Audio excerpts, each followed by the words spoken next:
Public Sénat, avec le soutien de la Mutuelle nationale territoriale, la Mutuelle des agents des services publics locaux et Adviso Partners, cession, acquisition et transmission d'entreprises, nos territoires ont de la valeur, vous présente le Journal des territoires.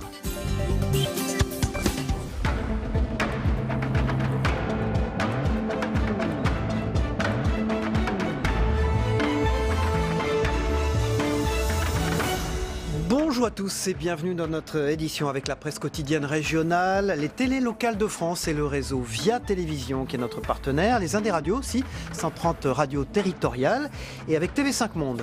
3 parties dans notre édition, dans un instant le JT des territoires que je vais vous présenter et puis après la météo, c'est l'invité politique de Territoire d'Info ce matin, c'est Agnès Pannier-Runacher, c'est une ministre, elle est secrétaire d'État auprès du ministre de l'économie et des finances à Bercy. Et enfin, 3e partie de l'émission avec l'actualité sénatoriale et politique. Voilà, tout de suite c'est le JT des territoires, on s'y retrouve dans un tout petit instant. Pour commencer ce journal, sachez-le, il n'y a pas d'âge pour militer et surtout pour défendre l'environnement.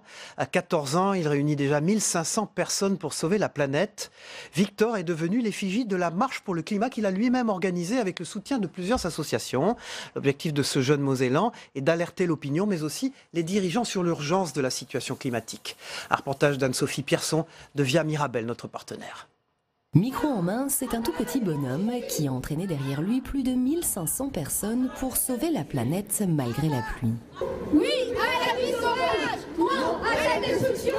L'organisateur de cette marche pour la biodiversité, c'est lui, Victor Noël, seulement 14 ans, à peine plus grand que la banderole qu'il tient, mais une conscience écolo, un amour de la nature et surtout une grande maturité pour son âge. On est en train de vivre une 6e extinction, donc la biodiversité subit une érosion. C'est quelque chose qui devrait inquiéter tout le monde parce que ça fait disparaître beaucoup d'espèces vivantes et l'humanité aussi va devoir subir cette érosion, donc c'est quelque chose de très grave. Et pour moi, une marche, c'est pas ça qui va faire changer les choses. Après, c'est une goutte d'eau, voilà, pour faire entendre nos voix face aux dirigeants. Lutte contre les pesticides, pour la protection des oiseaux, pour la faune et la flore, 80 associations de défense de l'environnement du Grand Est ont répondu présents à cette marche pour interpeller les uns. Quand on voit les chiffres qui sont annoncés, 80% des insectes ont disparu en plusieurs années, 30% des oiseaux ont 15 ans, on est obligé d'adhérer à sa démarche. Dans le cortège, des militants associatifs, des parents aussi venus avec leurs enfants et beaucoup de jeunes, adolescents et enfants préoccupés par la question écologique. On va sensibiliser notamment les enfants, même les adultes avec des ramassages de déchets. On va faire du compost collectif, on en met plusieurs dans les endroits, les immeubles et les appartements, etc. Ça fait 40 ans que les gouvernements ne se bougent pas et maintenant on essaye de leur dire ça y est c'est bon, on n'a plus le temps, il faut se bouger. Moi qui suis apicultrice, je peux le dire, les abeilles c'est l'hécatombe, on en perd et pas seulement à cause du frelon, c'est essentiellement les pesticides, l'agriculture intensive. Une marche accompagnée par la chorale des enfants, tous mobilisés pour sauver la planète. Voilà, où sont passés nos timbres-poste? Vous allez les voir s'implanter un peu partout sur le territoire dans les prochains mois. Des points relais vont bientôt remplacer les bureaux de poste. Une alternative pour le maintien de ce service public à la population. Regardez cet exemple à La Seyne-sur-Mer dans le Var avec ce reportage signé Noélia Babanos-Terren pour Azur TV, notre partenaire. Annoncée depuis 2 ans, la fermeture du bureau de poste de Tamaris à La Seyne-sur-Mer se produisait finalement samedi dernier. Mais un relais a été inauguré dans la foulée dans la bibliothèque du Clos Saint-Louis, dans le même secteur de la ville. Un relais Service Plus que la Poste a ouvert en partenariat avec la municipalité et une association d'économie sociale et solidaire. Objectif, permettre à la population de continuer à réaliser leurs opérations basiques d'envoi et réception, ainsi que des opérations financières uniquement de dépannage allant jusqu'à 150 €. Présent sur place un médiateur, non pas un agent de la Poste, mais une personne en processus de réintégration professionnelle que l'association FASVAR accompagne. Un point relais donc qui sera ouvert aux mêmes horaires que la médiathèque, samedi après-midi inclus. C'est comme une agence postale communale. La différence, c'est dans la tenue de cette agence postale. Une agence postale, c'est du personnel de la mairie qui tient l'agence postale communale. Là, ça s'appelle Relais Service Plus. C'est comme une agence postale communale, mais tenue par une association d'économie sociale et solidaire. Les mêmes opérations que dans une agence postale communale, c'est-à-dire toutes les opérations courrier et du dépannage financier, retrait ou versement limité. Le médiateur, il va assurer pendant la moitié de son temps des tâches, disons, de poste classique.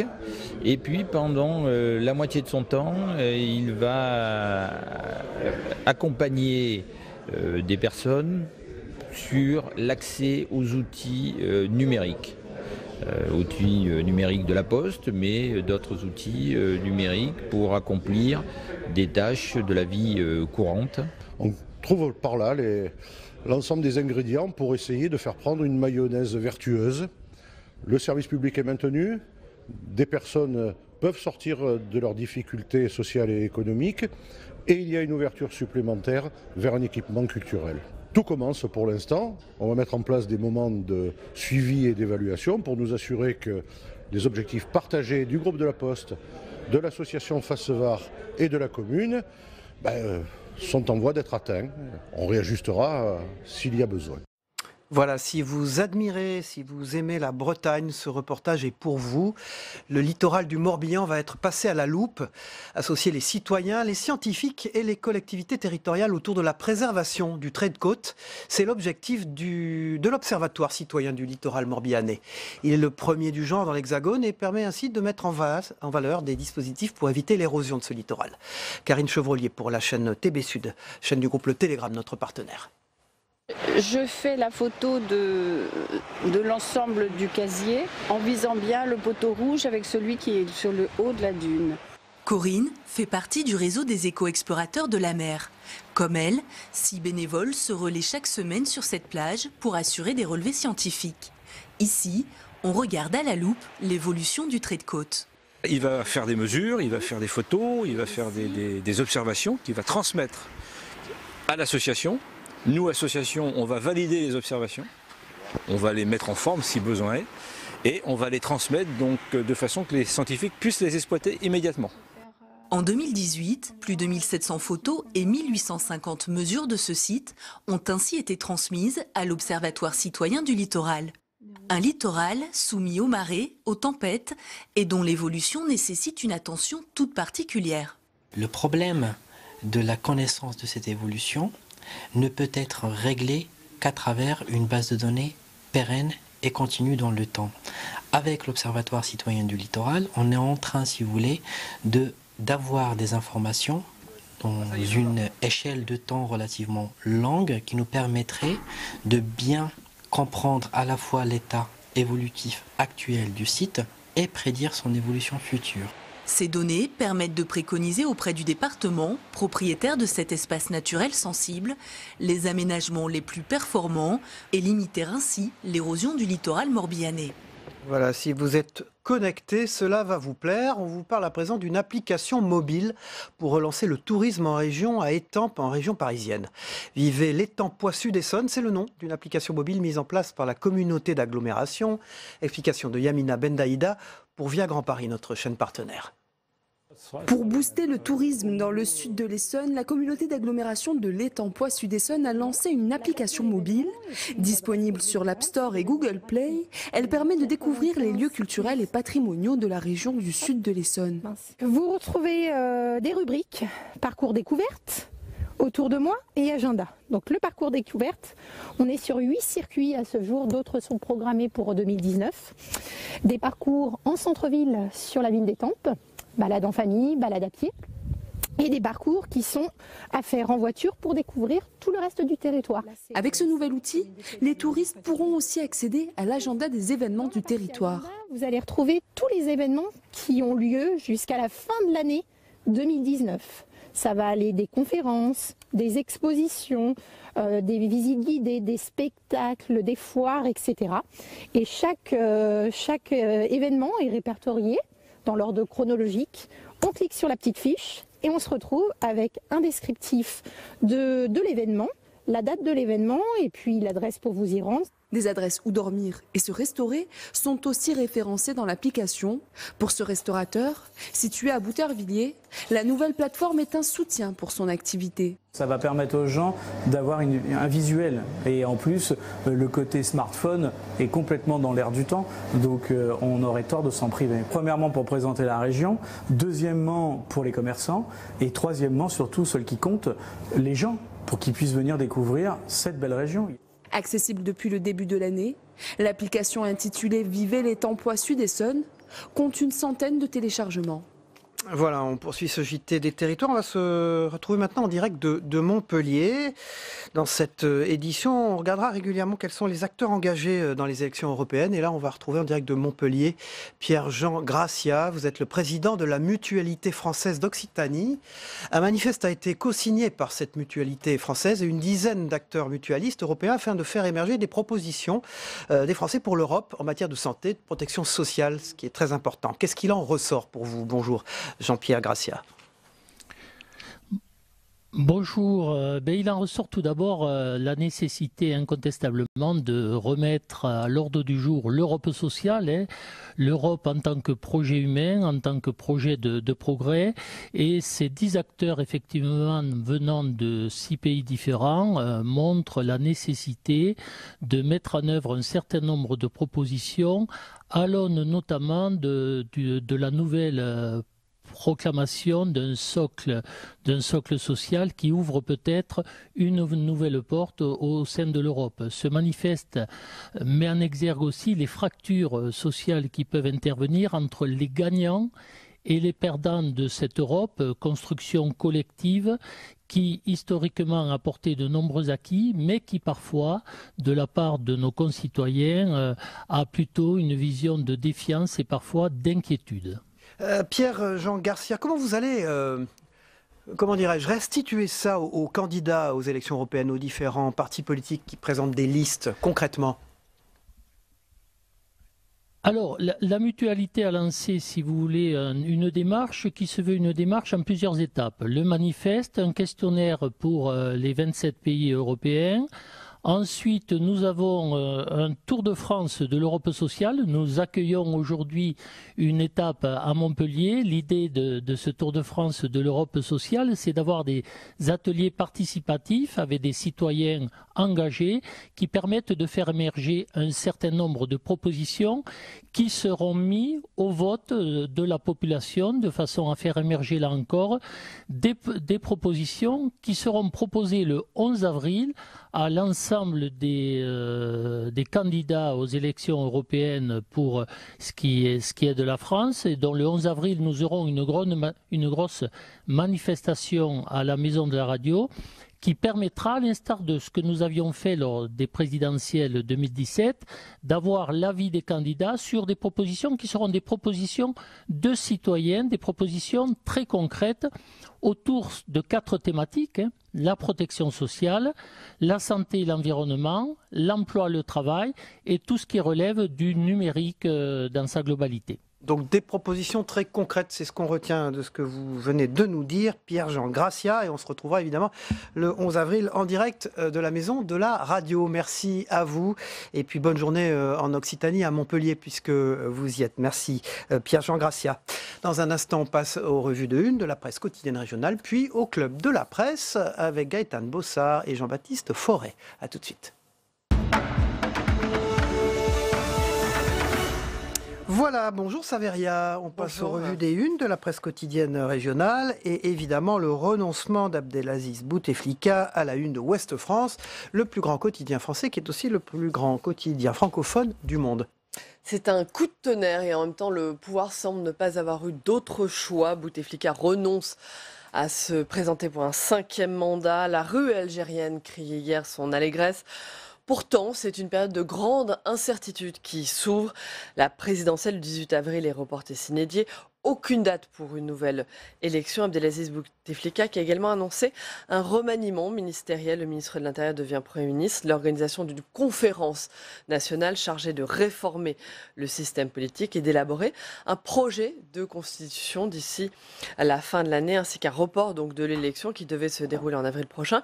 Une dernière décision qui ne satisfait pas. D'une élection anticipée, Abdelaziz Bouteflika est passé au prolongement de son mandat, entendait-on hier dans les rues en Algérie. Voilà, et un peu plus tard dans cette édition, l'analyse d'Yves Tréhard et de Denis Jambard, nos éditorialistes du mardi sur la situation en Algérie. À la une de Vosges Matin, le Brexit, grand thème dans l'actualité également qui inquiète les entreprises françaises notamment.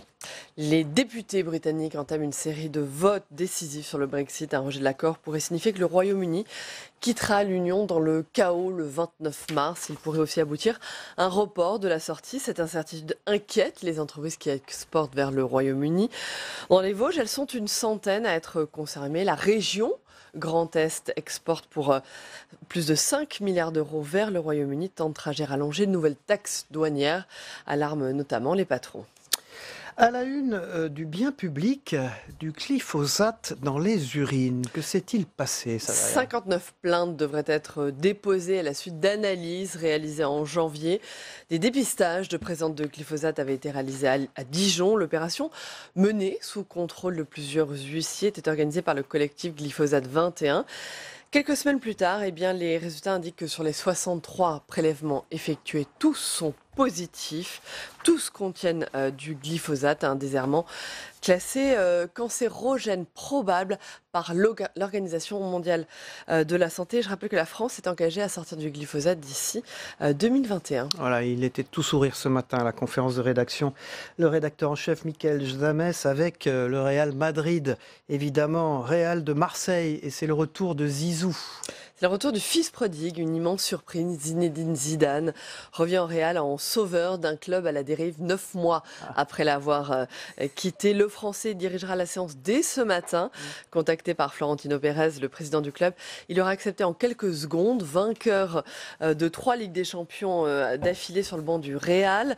Le technicien de 46 ans avait quitté le club l'été dernier alors qu'il lui restait 2 ans de contrat. Voilà, même Jean-Baptiste Forêt à vos côtés, en souris de plaisir. Le retour de Zinedine Zidane, donc à Marseille. Tout de suite, c'est Merci Savary. On se retrouve en troisième partie d'émission pour l'actualité parlementaire avec vous. Tout de suite, c'est le Club de la Presse dans un instant.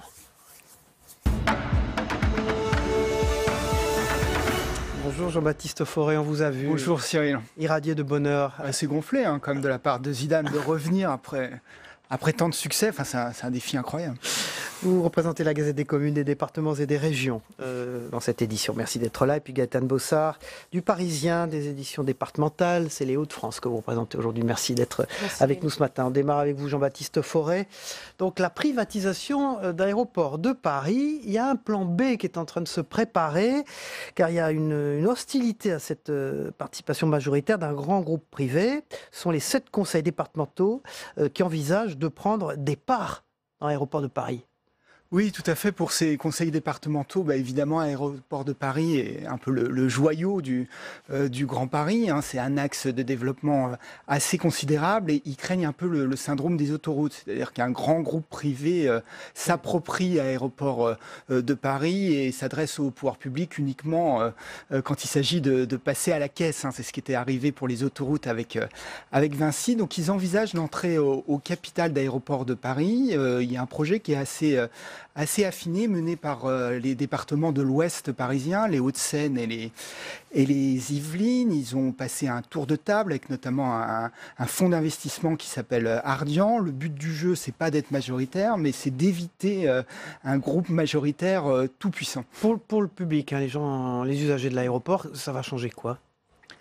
C'est-à-dire qu'eux espèrent que justement garder la maîtrise sur Aéroport de Paris. C'est-à-dire qu'ils ne souhaitent pas que Orly et Roissy deviennent des enclaves. Ils ne souhaitent pas que le futur propriétaire demande par exemple une levée du couvre-feu. C'est important quand même pour les riverains d'Orly en particulier. Roissy un peu dans une zone un peu moins dense. Le couvre-feu, c'est le fait qu'il y ait des avions qui évidemment oui, tout à fait. gênent et dérangent le voisinage. Oui, c'est ça.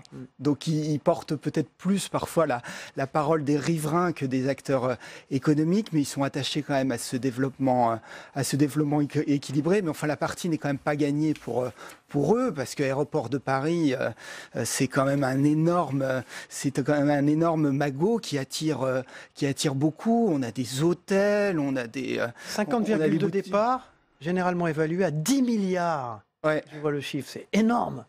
C'est énorme, mais Aéroport de Paris génère des profits, des montagnes de profits. En plus, le gouvernement a particulièrement garni la corbeille de la mariée, c'est-à-dire qu'il a annoncé le lancement le mois dernier de Charles de Gaulle Express, la ligne qui va relier Roissy à Paris en 20 minutes. Donc, j'ai interviewé un économiste qui me disait celui qui raflera la mise, il aura le casino de Monte-Carlo et la Ferrari qui ira avec.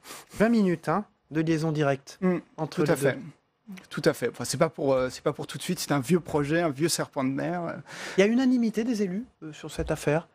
Les partis politiques, parce qu'il y a le Parti communiste français qui est concerné, il y a les socialistes bien sûr, il y a la majorité. Pour l'instant, personne ne ferme la porte à cette entrée au capital. Il y a évidemment les départements les plus prospères de l'Ouest parisien qui sont à la manœuvre pour entrer au capital. C'est une opération assez iconoclaste de la part de collectivités. Du côté du Val-de-Marne communiste, ça fait quand même pas partie des fondamentaux que d'entrer au capital d'une entreprise privée. Mais ce département ne ferme pas la porte. La Seine-Saint-Denis non plus. On a vu ces départements... Seine-Saint-Denis dit « je préférerais qu'on n'en ait pas besoin », mais il faut le faire. On verra bien l'issue de la loi, parce que pour l'instant, le projet est en discussion au Parlement, donc la messe n'est pas encore dite, Cyril, mais c'est quand même une affaire assez intéressante et assez emblématique pour le gouvernement. Le gouvernement espère effectivement 10 milliards de rentrées, de recettes. Enfin, c'est pas rien par les temps qui courent, mais il sent bien aussi qu'il y a un risque politique. Enfin, beaucoup l'accusent de vendre les joyaux de la couronne, et cette entrée au capital des collectivités pourrait peut-être permettre de faire passer la pilule. Baptiste Fauré, la Gazette des communes, privatisation d'Aéroport de Paris. À mon avis, on va reparler dans les semaines et les mois qui viennent. Merci beaucoup. C'est dans la Gazette des communes, des départements et des régions. Les pages Hauts-de-Seine, bonjour Gaëtan Bossard, nous apprennent d'ailleurs qu'il va y avoir sans doute beaucoup plus de vélos électriques d'ici à cet été dans Paris. Alors, j'ai envie de vous demander, c'est une bonne ou une mauvaise nouvelle, ça? Ça dépend quel côté on se place, du côté des automobilistes, voilà, ou du côté de ceux qui pratiquent le vélo dans Paris. C'est plutôt une bonne nouvelle. Pour vous?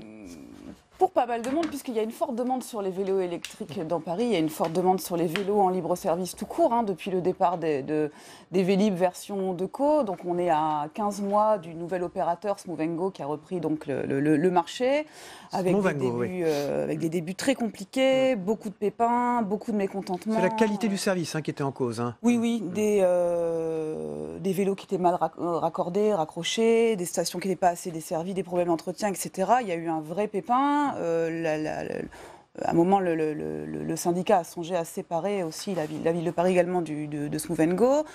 Il y a un nouveau patron qui a été désigné là en juin dernier, que nous interviewons. Arnaud Marion. Tout à fait, qui a lancé un plan un peu de consolidation. Qui pose d'ailleurs en photo, on le voit derrière vous, sur un nouveau et magnifique vélo. Tout à fait.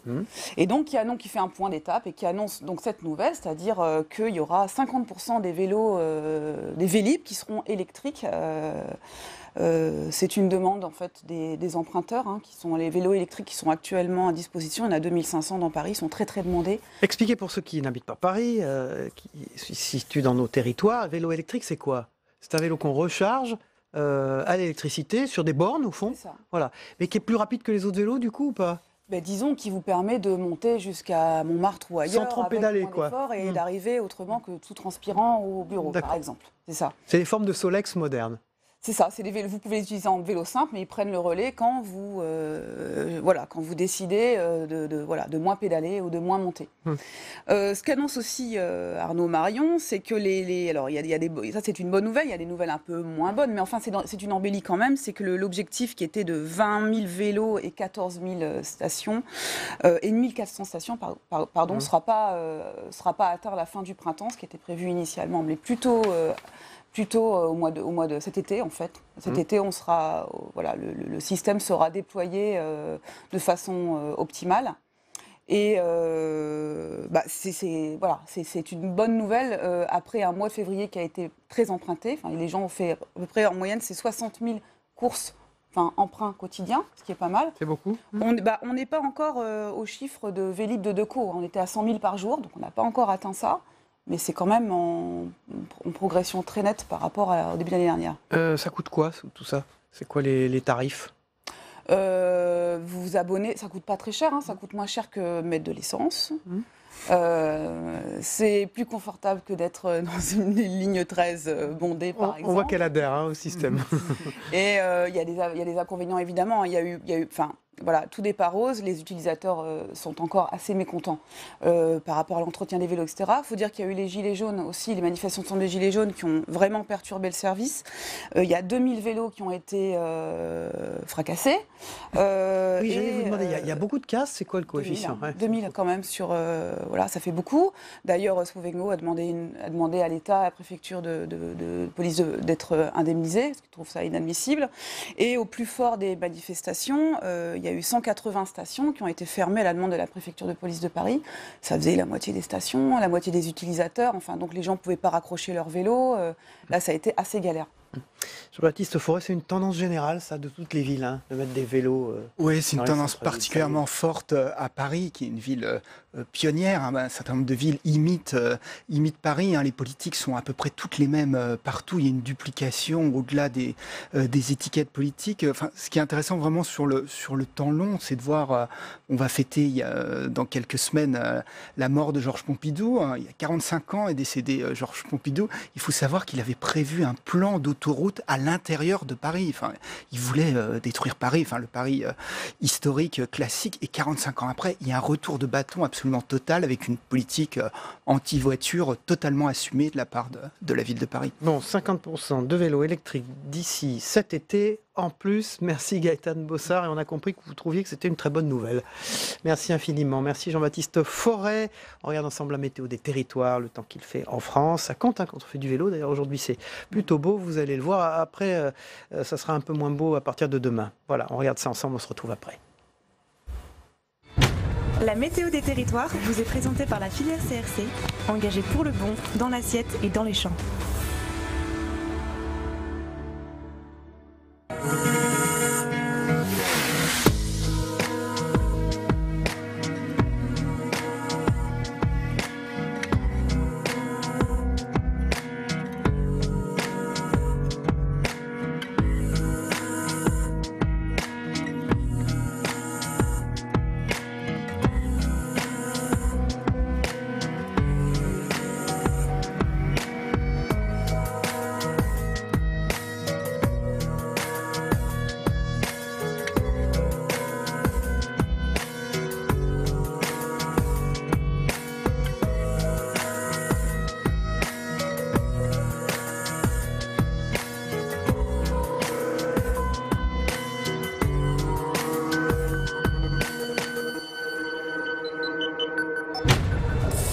C'était la météo des territoires avec la filière CRC, engagée pour le bon, dans l'assiette et dans les champs.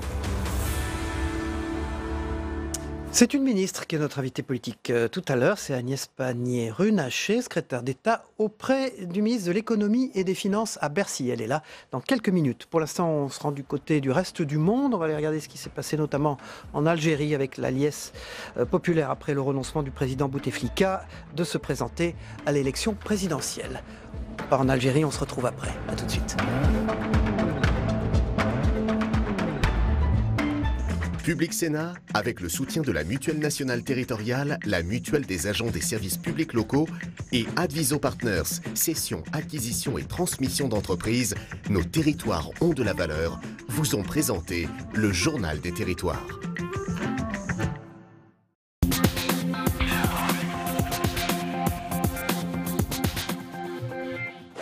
Une explosion de joie qui illumine tout le ciel d'Algérie. Des dizaines de milliers de personnes sont sorties ce lundi soir pour cette fois crier victoire, suite à la décision d'Abdelaziz Bouteflika de ne pas briguer un 5e mandat. Sur ces images diffusées par la chaîne publique qui auraient été tournées ce lundi, juste avant l'annonce de son retrait, il semble aussi vouloir montrer qu'il est toujours aux commandes. Nous sommes très heureux de faire échouer le 5e mandat, mais nous sommes contre le report des élections. On va aussi manifester pour que ces élections soient maintenues à leur date initiale. Quand l'avion était encore en l'air, du feu sortait de l'arrière de l'appareil. Il a essayé de monter, ensuite il oscillait d'un côté et de l'autre. Finalement, il est passé au-dessus de nos maisons avec l'avant qui piquait vers le sol. À Nairobi, à l'ouverture de la conférence annuelle du Programme des Nations Unies pour l'environnement, 1 minute de silence a été observée. Beaucoup de victimes étaient précisément en route pour cette rencontre. Même scène à New York, au siège des Nations Unies. Nos collègues étaient des femmes et des hommes, des professionnels. Ils avaient tous quelque chose en commun, la volonté de servir les peuples du monde et de rendre ce monde meilleur pour nous tous. Dans cette région du centre-nord, des massacres en janvier, nés d'attaques djihadistes puis de représailles entre Peul et Mossi, ont causé la mort d'au moins 49 personnes, selon des chiffres officiels, près d'une centaine selon d'autres sources. Alors une grande partie de la population s'est terrée, puis s'est enfuie. Des centaines de familles vivent désormais dans ce camp de réfugiés de Barça-Logo. Sous ces tentes surchauffées, l'enseignant tente de faire son métier. Mais avant d'apprendre les leçons, il a fallu retrouver un quotidien serein. Ils n'étaient pas dans leur environnement au début. Ils n'étaient pas habitués à ce mode de vie-là. Depuis le décès soudain de 12 nouveau-nés, les Tunisiens sont sous le choc. Les nourrissons auraient été victimes d'une infection nosocomiale vendredi. Une maladie contractée à la maternité de Rapta, un service public de la capitale. Convoquant la presse ce lundi, la ministre de la Santé par intérim ne mâche pas ses mots et reconnaît la gravité de la crise. Tout le monde doit être mis devant ses responsabilités. Cette situation dure depuis trop d'années. Aujourd'hui, le secteur de la santé est en état d'urgence. Ça suffit.